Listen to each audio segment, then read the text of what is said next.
ജാർഖണ്ഡിൽ നിന്നും വന്ന യാസ്മിക്ക് സങ്കടം സഹിക്കാൻ കഴിഞ്ഞില്ല. കുഞ്ഞനുജത്തിയെ പിരിയുന്നതോർത്ത് ഇത്താത്തമാരും കരഞ്ഞു. പരസ്പരം സംസാരിക്കാൻ ഭാഷ അറിയില്ലെങ്കിലും സ്നേഹത്തിന്റെ ഭാഷയിലൂടെ വല്ലാത്തൊരു ഹൃദയബന്ധമാണ് ഉത്തരേന്ത്യൻ കുട്ടികളും പാലക്കാട് ഓർഫനേജിലുള്ളവരും തമ്മിലുണ്ടായത്. इधर तो रहने का, खाने का, पीने का सब कुछ हमको बहुत अच्छा लगा. खाना पीना, रहना, आदमी सबसे बातचीत करना पूरा अच्छा रहा.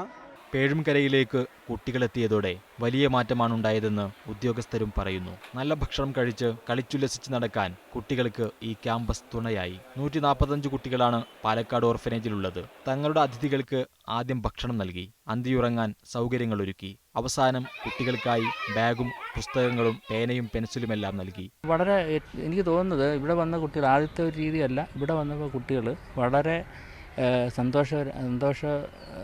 ഉള്ളവരാവുകയും സന്തോഷവതികളും നല്ല കുട്ടികളായി നല്ല അച്ചടക്കവും ഉണ്ടായിട്ടുണ്ട്. കാര്യം അത് നമ്മളെ അത്ഭുതപ്പെടുത്താണ്. ഇവിടെ വന്നതിന് ശേഷം കുട്ടികൾക്ക് വലിയ മാറ്റങ്ങളാണ്. ജീവിതത്തിലൊരിക്കലും കണ്ടുമുട്ടാൻ സാധ്യതയില്ലാതെ വീട്ടിലേക്ക് മടങ്ങിയ തങ്ങളുടെ സഹോദരങ്ങൾക്ക് സ്നേഹചുംബനം നൽകിയാണ് പാലക്കാട്ടു നിന്നും ഇവരെ യാത്രയാക്കിയത്.